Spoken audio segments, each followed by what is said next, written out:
Real estate की industry में बहुत सारे बिल्डर्स एंड लैंड डेवलपर्स को ये नहीं पता होता कि उन्हें एक्चुअली क्या पता होना चाहिए।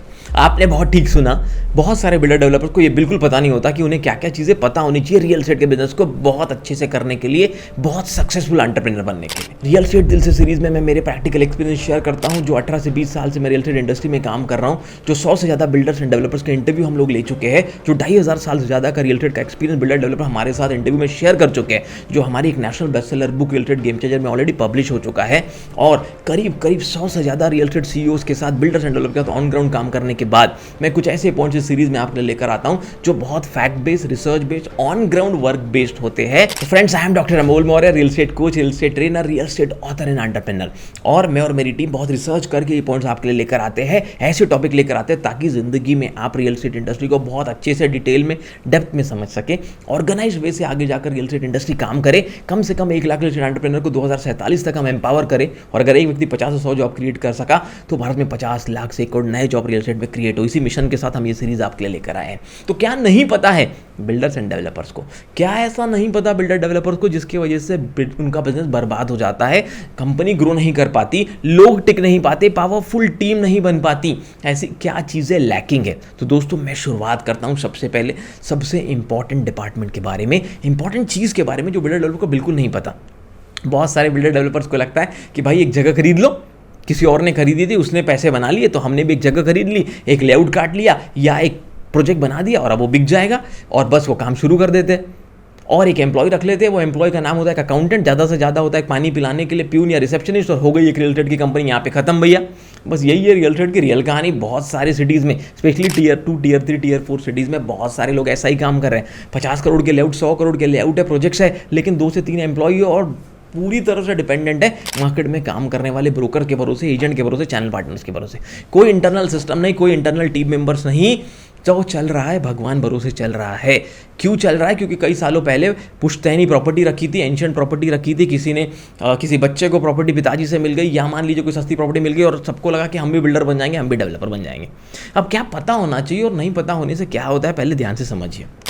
दोस्तों, as a builder and developer आपको सबसे पहले तो सोचना शुरू करना पड़ेगा एक अच्छे बिजनेसमैन की तरह, एक सीईओ की तरह। अगर बड़ी कंपनी बनानी है, बड़ा प्रोडक्ट की वैल्यू है, 50 करोड़ का लेआउट, 100 करोड़ की टाउनशिप कोई छोटी चीज़ नहीं होती। एक छोटा सा लेआउट 5 एकड़ में भी डालिए, 2000 रुपये स्क्वायर फीट से अगर आप बेचते हैं, और मान लीजिए आपके पास 1 लाख, 1.25 लाख फुट का सेलेबल एरिया है, तो 22 करोड़, 25 करोड़, 30 करोड़ रुपये लेआउट की वैल्यू होती है। लेकिन लोगों को लगता है ये कौन सा बड़ा काम है, तो छोटा सा काम है। ऐसा नहीं है। एक प्रॉपर सिस्टम का होना, 10-10 लेआउट हो गए लोगों के, फिर भी कोई टीम मेंबर नहीं, कोई सिस्टम नहीं है, कोई टेक्नोलॉजी का यूज़ नहीं हो रहा, जैसे चल रहा था भगवान भरोसे चल रहा है। किसी का चल रहा है, किसी का डूब गया, किसी के पैसे बैंकरप्ट हो गए, किसी के लेआउट बैंकों में जब्त हो गए। कई बार तो कोऑपरेटिव सोसाइटी, बड़ी बड़ी बैंक हमारे पास लेकर आते हैं, प्रोजेक्ट लोन दिया था, बिल्डर से प्रोजेक्ट कंप्लीट नहीं हुआ, पूरा बिल्डर बैंकरप्ट हो गया, प्रोजेक्ट हमने सील कर लिया, सेल डीड अभी बैंक के नाम पर है, और बैंक चाहती है कि कोई और बिल्डर आए और इस प्रोजेक्ट को आगे बढ़ाए। ऐसा क्यों होता है? ऐसा क्यों हो रहा है इतने सारे प्रोजेक्ट्स में? सवाल ये है कि बिल्डर डेवलपर ये जानते ही नहीं कि उन्हें क्या पता होना चाहिए। आपको ये पता होना चाहिए कि रियल एस्टेट को अब ऑर्गेनाइज्ड वे से करना ज़रूरी है। जैसे पहले चल रहा था कि ये सिर्फ उन्हीं का है, जो बाहुबली लोगों का बिजनेस नहीं बचा, ये पढ़े लिखे लोगों का, समझदार लोगों का भी बिजनेस है। बहुत सारे लोग सीख कर, समझ कर अच्छे से रियल एस्टेट में काम कर रहे हैं। तो पहले तो आपको ये पता होना चाहिए कि आपके बिजनेस में धीरे धीरे अब आपको भी सिस्टमेटिक तरीके से काम करना पड़ेगा, सिस्टम्स लगाने पड़ेंगे, टेक्नोलॉजी का यूज़ करना पड़ेगा, अच्छे एम्प्लॉयज़ को हायर करना पड़ेगा। ये सब करते कैसे है, इसके लिए आपको अपने आप को अपग्रेड करना पड़ेगा, सीखना पड़ेगा, नॉलेज लेना पड़ेगा। कोई फर्क नहीं पड़ता कि आपके पास डिग्री है या नहीं, प्रैक्टिकल नॉलेज लेने के लिए, आपको प्रैक्टिकल स्किल लेने के लिए किसी प्रैक्टिकल मेंटर, कोच के साथ काम करना पड़ेगा। चलिए वो भी छोड़िए, आपको क्या नहीं पता जिससे चीज़ें बर्बाद होती है? आपको ये बिल्कुल नहीं समझ में आता कि मैनेजमेंट का और लीडरशिप की क्या वैल्यू है, क्यों एक स्ट्रांग मैनेजमेंट ज़रूरी है एक अच्छी कंपनी को खड़ा करने के लिए। और स्ट्रांग मैनेजमेंट के लिए आपके अंदर कौन से गुण होने चाहिए कि सही डिसीजन मेकिंग आती हो, प्रॉपर्टी से रिलेटेड सही रिसर्च करना आता हो, सही प्रॉब्लम सॉल्विंग प्रोडक्ट डिज़ाइन करना आता हो। अगर आपको ये सब नहीं समझता और आप कोई भी प्रोडक्ट अपने मन से बना देते हैं, फिर प्रोडक्ट बिकेगा नहीं बिकेगा इसकी कोई गारंटी नहीं, और प्रोजेक्ट ठप हो जाता है, पूरी तरह से बंद हो जाता है। आपको बहुत अच्छे से पता होना चाहिए कि लीगैलिटीज़ क्या होती है। रियल एस्टेट में अगर आपके पास पैसा है, ज़मीन है, पर लीगल नहीं समझता है, अगर आपने अनक्लियर प्रोडक्ट बना लिया या पेपर डॉक्यूमेंट्स क्लियर नहीं है और कच्चा काम कर लिया, अवैध कॉलोनी बना ली, आज तो बेच दोगे, कल जाके बुलडोजर चल जाएंगे, आपकी कॉलोनी पूरी तरह से टूट जाएगी, लोगों के सपने, लोगों के ड्रीम टूट जाएंगे, क्योंकि आपको लीगल का नॉलेज नहीं था।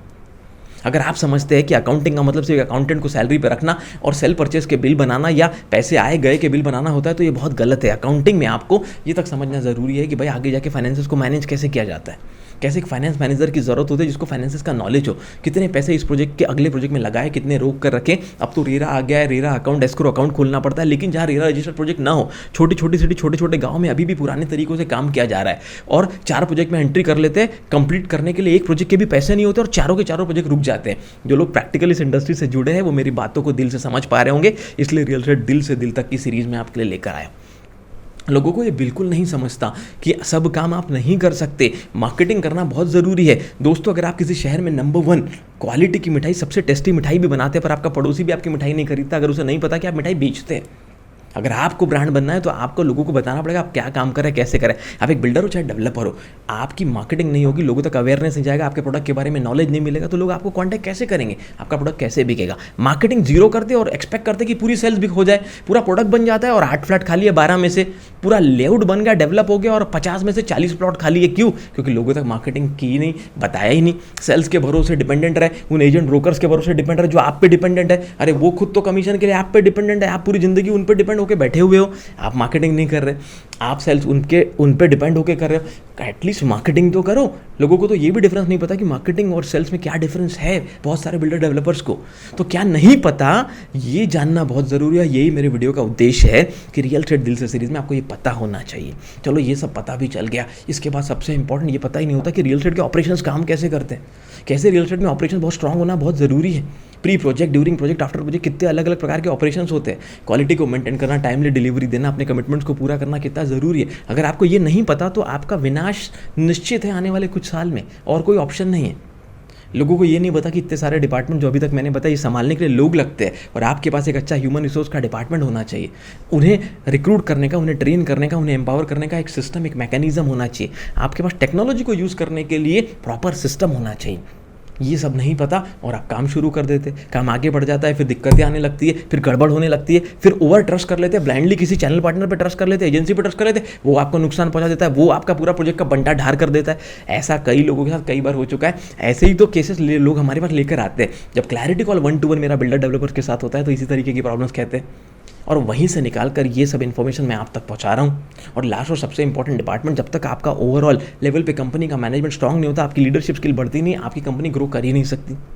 आपको ये पता होना चाहिए कि रियल एस्टेट में जब तक इन डिपार्टमेंट पे काम नहीं होगा, इन सब डिविजन्स पे काम नहीं होगा, आपकी कंपनी कभी ग्रो नहीं हो सकती। अगर आपको लगता है कि इतनी सारी चीज़ें जो आप पहली बार आज सुन रहे हैं, लेकिन आप रियल एस्टेट के बिजनेस में 10 साल, 20 साल, 25 साल से हो, कोई बात नहीं, ऐसा कईयों के साथ होता है। कईयों के साथ जब क्लैरिटी कॉल होता है उन्हें पहली बार क्लैरिटी आती है, अवेयरनेस आता है कि ऐसा सब ज़रूरी है। लेकिन आज आपको पता चल गया तो आज आप एक्शन ले सकते हो। अगर आपको लगता है कि आपके आसपास कोई ऐसा व्यक्ति है जो ये सब चीज़ों की जानकारी रखता है और आपकी मदद कर सकता है, उस कोच को, उस कंसल्टेंट को पकड़िए, अच्छे बिल्डर को पकड़िए जो बहुत अच्छा ब्रांड नेम बना चुका हो। और अगर आपको लगता है कहीं हम आपकी मदद 0.1% भी कर सकते हैं तो हमारे बोर्डलाइन नंबर पर कॉन्टैक्ट कर सकते हैं, या डिस्क्रिप्शन पर जाकर real estate game changer CEO coaching का फॉर्म फिल कर सकते हैं। अगर हमारी टीम आपको सेलेक्ट करते तो 1-to-1 क्लैरिटी कॉल मैं आपके साथ करूँगा, आपके बिजनेस को एनालाइज करूँगा, आपके बिजनेस को समझने की कोशिश करूँगा, आपके बिजनेस की गैप फाइंड करने की कोशिश करेंगे, और फिर एक बहुत बड़ा सफल बनने का प्लान रियल एस्टेट के बिजनेस में आपके साथ हम करेंगे।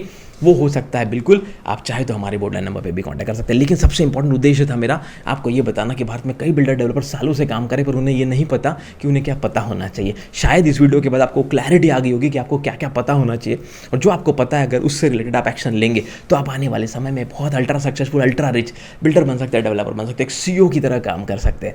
हमारी book real estate game changer को एक नेशनल बेस्टसेलर बुक बनाने के लिए बहुत बहुत धन्यवाद। हमारे चैनल को एशिया का number 1 real estate training coaching channel बनाने के लिए दिल से बहुत बहुत धन्यवाद। ऐसा वीडियो उन लोगों तक जरूर चाहिए जो बहुत साल से बिल्डर है, डेवलपर है, या इस फील्ड में लैंड बैंक होल्ड करते हैं पर उन्हें नहीं पता कि एक सफल बिल्डर डेवलपर कैसे बनते हैं। दिल से निकली हुई रियल एस्टेट दिल से सीरीज़ को लोगों तक पहुंचाने में अगर आप हमारी मदद करेंगे तो हमें बहुत फ़र्क पड़ेगा। थैंक यू सो मच हमारी वीडियोस देखने के लिए, चैनल को सब्सक्राइब करने के लिए। मिलते हैं नेक्स्ट वीडियो।